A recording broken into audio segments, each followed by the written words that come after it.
Types already discuss చేసినాం. ఇంకోసారి చూద్దాం, ఎందుకంటే ఆ సిలబస్ కాపీలో మళ్ళీ కలెక్షన్ టైప్స్ వచ్చినాయి కాబట్టి. ఏం చేస్తారంటే మల్టిపుల్ వాల్యూస్ని ఒకటి సింగిల్ కాలంలో ఆఫ్ ఏ రోలో స్టోర్ చేయాలనుకుంటే we go with the collection types అన్నమాట. లైక్ అరే కానీ మ్యాప్ ఇన్ ప్రోగ్రామింగ్ అట్లా అనమాట. మల్టిపుల్ వాల్యూస్, ఇప్పుడు సపోజ్ ఐడి అని పెట్టేస్తా హెడ్డింగ్, దాని లోపల ఉన్న ఐడీస్ 1 2 3 ఇంటీజర్సే పెడతా. సో అట్లా అనమాట. ఓకే, ఒక మల్టిపుల్ వాల్యూస్ సింగిల్ కాలం స్టోర్ చేయాలంటే అది go with the collection types. 3 ఉంటాయి: లిస్ట్,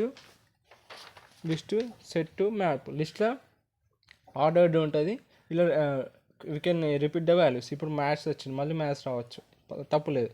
సెట్లో మాత్రం అన్ఆర్డర్ ఉంటుంది. ఇక్కడ అన్ఆర్డర్ లిస్టు, ఇంకా డూప్లికేట్స్ ఉండదు. ఇక్కడ సి వచ్చినాక మళ్ళీ ఇక్కడ సి లాంగ్వేజ్ రావద్దు. మ్యాప్ అనేది కీ వాల్యూ పేర్లు ఉంటాయి. మ్యాథ్స్ 90 మార్క్స్, ఇంగ్లీష్ 75 కీ ఉండాలి, దానికి కరస్పాండింగ్ వాల్యూ ఉండాలి, కీ వాల్యూ పేర్లు ఉంటుంది.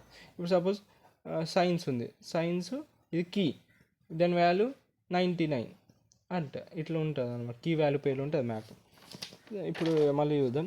లిస్ట్ ఏం చేస్తుంది, ఆ ఇన్ఫర్మేషన్ అంటే ఆర్డర్లో స్టోర్ చేస్తుంది, ఇక్కడ డూప్లికేట్స్ కూడా స్టోర్ చేయొచ్చు. సో లిస్ట్ని కంపేర్ చేస్తే అరే లెక్క అనమాట. ఇప్పుడు అరే ఉంటుంది, అరే డిక్లేర్, ఇప్పుడు అరే అని ఉంది, ఇంట్ అరే అని ఉంటే దాన్ని ఏం చేస్తావు, అన్ని 2 3 4 5 6 అని పెట్టినాం. సో ఇవన్నీ ఏంటి, ఇంటీజర్ డాటా టైప్స్.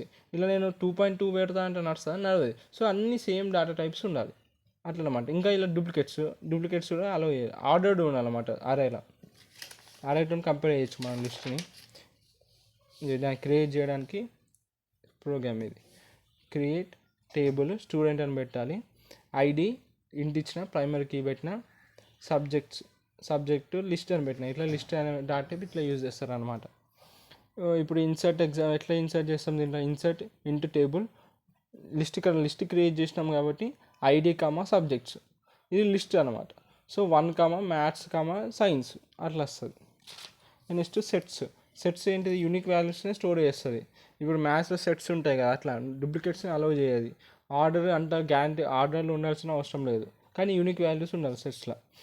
ఇంకా ఇప్పుడు దాన్ని క్రియేట్ చేయడానికి సేమ్ ఐడి అని ఇంటి ప్రైమరీ కీ తీసుకున్న, ఇంటీజర్ కాబట్టి ఇంటి డాటా టైప్ పెట్టిన, స్కిల్స్ సెట్ టెక్స్ట్ అని పెట్టిన, ఇది సెట్. సో ఇప్పుడు ఎట్లా ఇన్సర్ట్ చేస్తే, ఒకవేళ సెట్లో ఇన్సర్ట్ చేయాలంటే insert into table ID skills values 1 C and Java అని స్కిల్స్ నేను ఎంటర్ చేస్తున్నా అట్లా. ఇప్పుడు మ్యాప్ ఏం చేస్తుంది, కీ వాల్యూ పేర్లకు స్టోర్ చేస్తుంది. ఈ కీస్ అనేవి మస్ట్ బి యూనిక్ ఉండాలి. లైక్ ఇప్పుడు డిక్షనరీలో ఎగ్జాంపుల్ తీసుకోవచ్చు. ఇప్పుడు మ్యాప్కి డిక్షనరీలో సపోజ్ సన్ అన్నాకో, సన్ కదా కీ, దానికి డెఫినేషన్ రైట్ సైడ్ ఉండదు, వాల్యూ అట్లా ఉంటుంది అనమాట మ్యాప్. దానికి కోడ్ ఇది. టేబుల్ క్రియేట్ చేసిండు, ఇంట్ అనే డాట్ టైప్లో ఐడి క్రియేట్ చేసి అది ప్రైమరీ కీ పెట్టిండు, ఐడిని మార్క్స్ మ్యాప్ అనే డాటా టైప్ యూజ్ చేసాను, టెక్స్ట్ ఇంట్. నేను ఇన్సర్ట్ చేయాలంటే ఇప్పుడు ఈ టేబుల్లో ఇన్సర్ట్ ఇంటూ స్టూడెంట్ అంటే మ్యాప్ని ఇన్సర్ట్ చేయాలనుకుంటున్నా, ఐడి మార్క్స్. ఎందుకంటే మార్క్స్ అనేది మ్యాప్ డాటా టైప్ కాబట్టి. వాల్యూస్ కీ వాల్యూ పేరు అన్నా కాబట్టి మ్యాథ్స్ 95, ఇంగ్లీష్ 88. ఇప్పుడు నేను ఇంకోటి కూడా వేసుకోవచ్చు, సైన్స్. ఇట్లా మళ్ళీ కీ వాల్యూ పేర్లుగా వేయాలి 99. ఇట్లా ఇన్సర్ట్ చేయాలనుకుంటే మ్యాప్ లోపల.